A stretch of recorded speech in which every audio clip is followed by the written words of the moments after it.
주님의 십자가 고난을 깊이 생각하고 묵상하는 사순절입니다. 여러분, 예수 그리스도의 이 십자가를 우리 마음에 그려보십시오.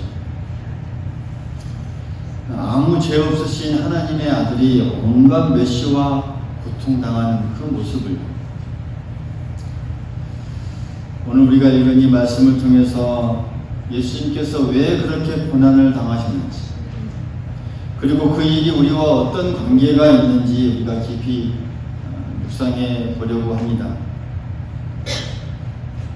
이사야 53장은 성경 전체를 통틀어서 가장 감동적이고도 의미심장한 그 메시아 예언 중에 이 하나입니다. 약 2700년 전에 선지자 이사야는 앞으로 오실 하나님의 종이 받을 그 고난을 아주 자세히 예언하고 있습니다. 그리고 2700년 전에 예수님 오시기 2700년 전에 그것을 예언했습니다.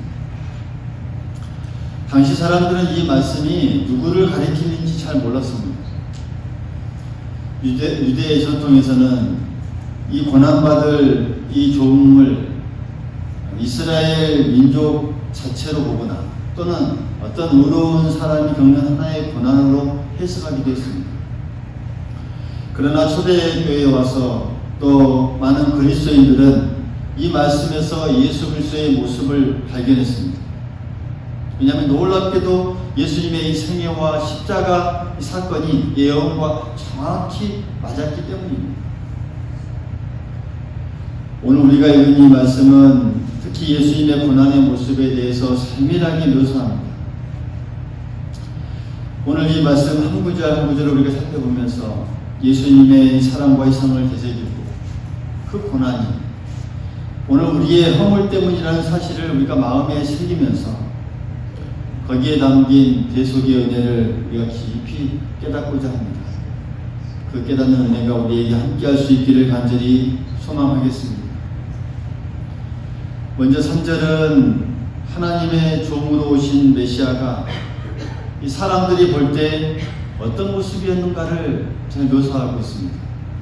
아무 매력도 없고 오히려 멸시당하고 배척당하는 그런 모습으로 묘사하고 있습니다. 사람들이 그를 보고 얼굴을 돌려버릴 정도로 싫어하고 조롱했다 그렇게 말하고 있고, 사람들에게 버림받았고 멸시를 당하였으며 고통과 질병을 많이 겪는 그런 슬픔에 익숙한 사람으로 나타납니다. 그러니 영광과 아름다움을 지닌 이 왕이 아니라 고난받는 종의 모습으로 철저히 비춰지고 있습니다. 그리고 사람들이 귀하게 여기지 않았다라고 3절에 말하고 있죠. 귀하게 여기지 않았다. 그러니까 다시 말씀드리면 그의 가치를 알아보지 못하였고 하찮게 여겼다라는 것이죠. 실제로 예수님의 생애가 정확히 그러했습니다. 예수님의 생애를 쭉 보면 정확히 이런 모습이었습니다. 예수님의 이 땅에 하나님으로부터 보낸받은 이런 이 메시아였지만 많은 사람들에게 멸시와 이 천대를 다스렸습니다. 요한복음 1장 11절은 우리에게 이렇게 증거하죠.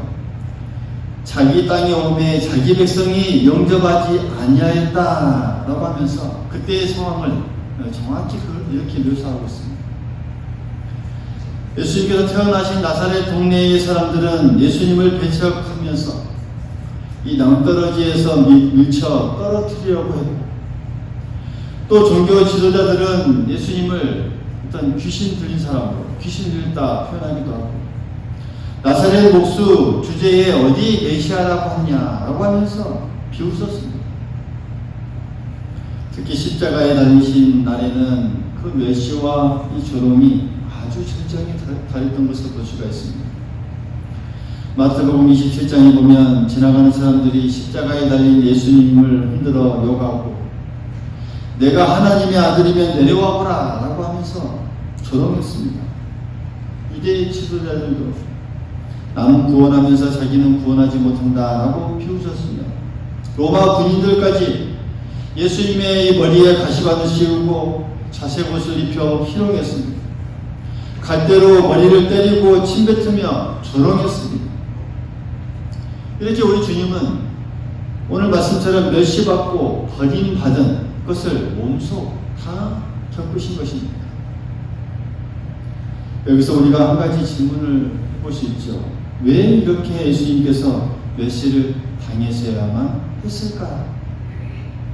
모든 영광을 받으시기에 합당하신 하나님의 아들이신데 세상은 오히려 그를 이렇게 하찮게 여깁니다. 왜요? 죄로 어두워진 이 눈에는 구세주의 이 참 모습이 보이지 않았기 때문입니다. 그러나 하나님은 이마저도 하나님의 계획 가운데 넣으셨고, 예수님은 우리의 구원을 위해 기꺼이 낮아지시고 사람들에게 멸시당하는 자리를 받아들이셨습니다. 이러한 이 하늘 영광을 버리고 가장 천한 자리까지 내려오신 이 예수님을 생각할 때 여러분, 우리의 마음은 어떻습니까? 숙연해지지 않습니까? 이어서 4절 말씀을 보면 그 고난받은 종이 우리의 고통과 슬픔을 짊어지셨다라고 선포하고 있습니다. 할렐루야. 예수님께서 짊어지신 그 모든 이 무게는 고통과 슬픔입니다. 그것은 자신의 슬픔이 아니라, 자신의 고통이 아니라 우리 인간, 우리의 고통과 슬픔입니다. 질고를 지고 슬픔을 당했다라고 말씀하는데, 질고는 질병이나 고통이죠. 그리고 슬픔은 마음의 괴로움까지 다 포함하는 그런 이 마음입니다. 그러니까 다시 말씀드리면 우리가 느끼는 모든 아픔과 슬픔을 대신 짊어지셨다라는 뜻입니다. 예수님 자신의 것이 아닌 우리 인간의 모든 아픔을 대신 짊어지고 가는 그 모습을 우리에게 보여주셨습니다. 그런데도 사람들은 그 사실을 몰랐습니다. 오히려 4절의 이 말씀처럼 우리는 생각하기를 그는 징벌을 받아 하나님께 맞으며 고난당한다 하였노라. 무슨 뜻입니까? 그 사람들이 보기에는 그가 그렇게 고난받은 것이 예수님 자신 죄 때문에 하나님께 벌받은 것이라는, 그렇게 여겼다는 말입니다. 십자가에 달린 예수님을 향해 당시 유대인들은 하나님께 버림받은 자로 그저 취급해 버렸습니다. 버림받았다. 신명기 말씀에 나무에 달린 자마다 저주받은 자다라는 그 이 말씀한 것을 들어서 예수님의 그 십자가의 체형을 하나님의 저주로 여겼습니다. 그러나 실상은 정반대였습니다. 예수님은 자기 죄가 있어서가 아니라 우리의 죄, 우리 인간의 이 죄, 그 죄로 인한 슬픔과 고통을 대신 짊어지신 것입니다. 예수님께서 병자들을 고치시고 귀신들을 쫓아내실 때 마태는 이 이사야 말씀, 이 말씀을 인용하면서 이렇게 마태복음 8장 16절에 보면 고백하고 있습니다. 우리의 연약한 것들을 친히 담당하시고 병을 짊어지셨다. 이렇게 표현합니다. 당시 예수님께서 공생의 기간에 많은 사람들을 고치시고 치유하는 사건을 보면서 이렇게 고백합니다. 우리의 연약한 것들을 친히 담당하시고 병을 짊어지신 그 분이시다. 이사야의 말씀을 인용하면서 그때 말씀하셨죠. 예수님은 공생의 사역 내내 모든 인류의 고통을 함께 짊어지신 모습으로 우리에게 다가오셨습니다. 사람들이 울 때 함께 우셨고, 가난하고 병든 자들의 친구가 되어주셨고, 그러면서 마침내 십자가에서 우리의 이런 영적인 고통까지도 다 온몸으로 껴안으셨습니다. 하지만 사람들은 그것을 몰랐기에 그는 하나님께 징벌을 받아 고통을 당한다. 이렇게 잘못 생각했습니다. 예수님이 십자가에 조롱받으실 때에도 많은 이들이 하나님이 사랑하신다면 저 사람을 구해주시겠지. 구해주시지 않는 것을 보니 하나님께 벌받는 것이 틀림없다. 죄인임인 것이 틀림없다. 이렇게 여겼습니다. 심지어 예수님께서 운명하실 때 엘리 엘리 라마 사막다니, 다시 말씀드리면 나의 하나님 나의 하나님 어찌하여 나를 버리셨나이까 라는 뜻이죠. 그러니까 이렇게 외치신 것을 듣고 정말 하나님께 버림받았구나 라고 오해한 이들도 있었을 것입니다. 그러나 예수님이 짊어지신 것은 그분 예수님 자신의 죄가 아니라 바로 우리의 죄의 결과요 고통이었음을 기억해야 합니다. 성도 여러분, 여기서 우리는 그 예수님의 이 깊은 동정과 사랑을 우리가 느낄 수 있습니다. 우리를 향한, 우리 인류를 향한, 여기 있는 여러분들 각자를 향한, 우리의 슬픔과 아픔을 대신 지신 주님, 우리가 받아야 할 그 죄의 형벌을 대신 받으신 그 주님, 그 사랑을 생각하면 여러분 우리가 어떻게 감동하지 않을 수 있겠습니까? 세상은 몰라보고 멸시했지만 여러분 우리는 알아야 합니다. 할렐루야. 세상은 몰라보고 그것을 다 외면하고 뿌리쳤지만 여러분 여기 있는 우리는 알아야 합니다. 느껴야 합니다. 그때의 고통과 예수님의 마음과 그 예수님의 느꼈을 만한 그 모든 온갖 그런 이 고난의 모습, 예수님께서 나를 대신하여 고난 당하셨다는 사실을 우리는 깨달아야 합니다. 그리고 그 사랑 앞에 겸손한 마음을 가지고 우리가 감사하면서 나아갈 수 있어야 합니다. 그리고 5절 말씀은 이사야 53장의 핵심이라고 할 수 있습니다. 우리 같이 한번 5절 말씀을 같이 한번 읽겠습니다. 시작. 그가 질림은 우리의 허물 때문이요 그가 상함은 우리의 죄악 때문이다. 그가 징계를 받음으로 우리는 평화를 누리고 그가 채찍에 맞음으로 우리는 나음을 받았도다. 할렐루야. 오늘 설교의 제목 말씀, 그가 찔림은 우리의 허물 때문이다.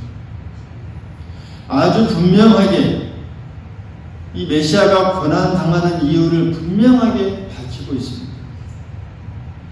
그가 찔린 것은 그의 허물 때문이 아니라 우리의 허물 때문이다. 나의 허물 때문이다. 그가 상처 입고 부서진 것은 그의 죄악이 아니라 우리의 죄악 때문이다. 내 죄 때문이다. 그의 징계는 우리의 평화를 누리기 위함이었고 그의 채찍 맞음은 우리가 치료받게 하기 위함이다 라고 선언하고 있습니다. 이 선언이 우리의 신앙의 고백되어야 합니다. 이것이 바로 대속의 진리, 대신 형벌을 받는 이 속죄의 원리입니다. 예수님께서 십자가에서 손과 발이 못에 찔리시고 창에 찔리신 것은 바로 우리의 허물과 죄를 인한 것이었습니다. 강포를 행하지 아니하였고 그 입에 거짓이 없으셨다는 이 9절 말씀 뒤에 이어지는 그 말씀처럼 이 그에게는 아무 죄가 없으셨고 그 어떤 허물도 없으신 그런 분이셨습니다. 본디 찔리고 상해야 할 이 대상은 그 죄인인 바로 우리였다는 것, 나였다는 것, 인간들이었다는 것. 우리가 지은 허물과 죄 때문에 우리가 징계받고 또 채찍 맞아야 마땅했습니다. 하지만 하나님은 우리를 대신할 완전한 속죄의 제물을 예수님을 보내주셨습니다. 예수님은 우리 죄값을 대신 치르기 위해 십자가에 못 박혀 피 흘려 죽으신 것입니다.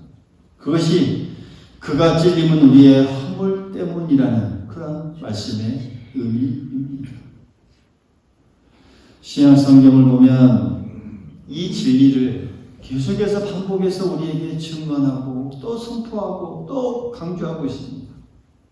로마서 4장 25절에 보면 이 예수님에 대해서 이렇게 말씀하고 있죠. 우리가 범죄한 것 때문에 내줌이 되고 또한 우리를 의롭다 하시기 위하여 살아나셨느니라. 할렐루야. 고린도후서 5장 21절에도 말씀합니다. 하나님이 죄를 알지도 못하신 이를 우리를 대신하여 죄로 삼으신 것은 우리로 하여금 그 안에서 하나님의 의가 되게 하려 하십니다. 할렐루야.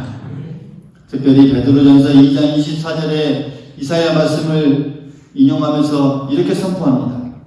친히 나무에 달려 그 몸으로 우리 죄를 담당하셨으니 그가 채찍에 맞음으로 너희가 나음을 입었나니. 할렐루야. 할렐루야. 이 예수님께서 오셔서 우리에게 해주신 놀라운 일들이 신약 성경에 보면 계속해서 반복되어서 강조하고 또 그분의 이 채찍과 고난과 또 찔림 우리의 의를 위한 것이고 우리가 나음을 위한 것이고 우리를 회복시켜주기 위함임을 강조하고 있습니다. 초대교회 성도들은 분명히 이러한 것들을 알았습니다. 예수님이 상처투성이 된 그 몸이야말로 나의 그 죄 때문이라는 사실, 나의 이 죄의 대가였다는 사실. 십자가 위에서 예수님은 머리에 가시관이 찔렸고 가시에 찔렸고 손과 발이 못에 찔리고 옆구리에 로마 병사의 이 창에 찔렸습니다. 온몸에 채찍 자국과 피와 상처 투성이가 되어버렸습니다. 이 끔찍한 찔림과 이 상함, 이것을 우리가 겉으로만 보면 로마 군병들과 유대 지도자들이 가한 것으로 우리가 보일 수 있지만, 그래서 우리가 영적으로 보면 바로 우리의 이 죄, 내 죄, 이 내 죄가 예수님을 그렇게 찔렀고 상하게 한 것입니다. 예수님이 징계를 받으심으로, 이 징계를 받았다는 것은 그걸로 우리가 하나님과 화평을 누리게 되었다는 말씀입니다. 할렐루야. 징계를 받으심으로 우리가 평화를 누렸습니다. 하나님과 화평을 누리게 됩니다. 하나님과 원수되었다가 이제 하나님과 화목하게 된 것은 바로 예수님의 이 벌 받으신 이것으로 인한 것이라는 것을 분명하게 말씀하고 있습니다. 또 예수님이 채찍에 맞으므로 우리가 나음을 입었습니다. 나음을 입었습니다. 이 나음은 궁극적으로 이 죄로부터의 치유입니다. 죄로부터의 치유. 이 죄의 결과가 무엇입니까? 영원한 죽음입니다. 그 영원한 죽음으로부터 우리가 해방되고 치유받을 것입니다. 영생의 길, 영원히 살 수 있는 길이 열리는 놀라운 사건이죠. 사랑하는 성도 여러분, 우리 모두는 이 말씀 앞에 겸손히 엎드려야 합니다. 할렐루야. 겸손한 마음을 가져야 합니다. 그리고 이렇게 고백할 수 있어야 합니다. 주님께서 제가 받아야 할 그 찔림과 형벌을 대신 당해 주셨습니다. 저의 허물 때문입니다. 저의 죄악 때문입니다. 주님 때문에 제가 이제 평화를 누리고 치유받았습니다. 이런 고백을. 여러분, 이 시간 이러한 고백이 우리 안에 깊이 울려 퍼질 수 있기를 간절히 소망하겠습니다. 이런 회개와 감사의 고백이 우리 마음 깊은 곳에서부터 솟아나와야 할 줄 믿습니다. 믿습니다. 여러분, 십자가는 결코 남의 이야기가 아닙니다. 내 죄의 이 대가를 예수님께서 직접 치르신 것입니다. 그 사건입니다. 그 사건을 깊이 내가 체험하고 몸소 느끼는 그 절기가 바로 사순절입니다. 그 사랑과 은혜를 잊지 않고 우리가 날마다 감사하며 또 저와 여러분이 더해야 할 줄 믿습니다. 성도 여러분, 오늘 우리는 이사야의 이 예언을 통해서 예수 그리스도의 이 십자가 고난을 우리가 생생히 느끼고 바라보았습니다. 예수님은 멸시를 받으시고 슬픔과 고통을 짊어지시고 우리의 허물 때문에 찔리고 상하셨습니다. 이 모든 것이 나의 죄 때문임을 오늘 이 말씀은 분명히 우리에게 가르쳐주고 있습니다. 깨닫게 해주고 있습니다. 그러나 동시에 그 결과로 우리가 평화를 누리고 나음을 얻었다라고 선포하고 있습니다. 얼마나 여러분 놀랍고 감사한 일입니까? 얼마나 놀랍고 정말 경이로운 일입니까? 얼마나 숙연해지는 우리의 이러한 마음입니까? 예전에 2008년에 있었던 이 실화의 이야기 중에 하나입니다. 2008년 중국 쓰촨성 이 대지진 사건 또 기억하신 분들도 있을 것입니다. 그때 발생했던 이야기입니다. 무너진 건물 잔해 속에 한 구조대원이 어떤 숨진 여성을 발견했습니다. 그런데 그녀의 모습을 보니 이 두 손과 두 무릎으로 땅을 짚고 있었고 등은 이렇게 둥글게 구부린 채 그런 자세로 이렇게 숨져 있었다고 합니다. 구조대원이 그 시신을 꺼내려 하자 이 품속에 무언가 발견되는 게 있었습니다. 어머니 품 안에 있는 천으로 둘러싸인 한 아이가 있었고 이 아이가 살아있었습니다. 그 아이 품속에는 어머니가 휴대전화로 남긴 메시지가 있었다고 합니다. 그 메시지 내용은 이러했습니다. 아가야, 만일 내가 살아남는다면 엄마가 너를 영원히 사랑했다는 것을 기억해줘. 라는 이 메시지가. 이 자식을 위해 살리고자 하는 이 마지막 순간까지 자신의 이 목숨을 희생한 이 어머니의 정말 숭고한 이 사랑을 우리가 잘 볼 수 있는 장면입니다. 여러분, 그런데 예수님께서 우리 각자 나에게 보여주신 이 사랑은 그 어떤 부모의 사랑보다도 더 크고 완전한 사랑입니다. 믿습니까? 놀라운 사랑입니다. 우리를 살리시려고 자신의 생명을 벌거벗겨 내어주셨습니다. 그런 사랑입니다. 우리 대신 차가운 이 죽음의 어둠 속에 몸을 맡기셨습니다. 우리가 받아야 할 그 죄의 형벌과 저주를 대신 받으셨습니다. 당하셨습니다. 여러분, 그래서 우리도 이렇게 고백해야 되겠습니다. 주님 얼마나 아프고 괴로우셨습니까?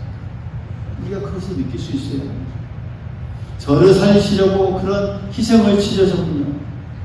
저는 그 주님의 사랑을 생각합니다. 이제 제 삶을 주님께 온전히 드리겠습니다. 주를 위해 살겠습니다. 여러분, 한 사람 한 사람이 이런 감사와 헌신의 고백이 오늘 이 순간 우리의 신앙 가운데 있기를 간절히 소망하겠습니다. 이 고백으로 우리가 더 한 주간 주님을 바라보면서 사순절을 주님의 은혜 가운데 한 걸음 한 걸음 걸어 나아갈 수 있기를 간절히 소망하겠습니다.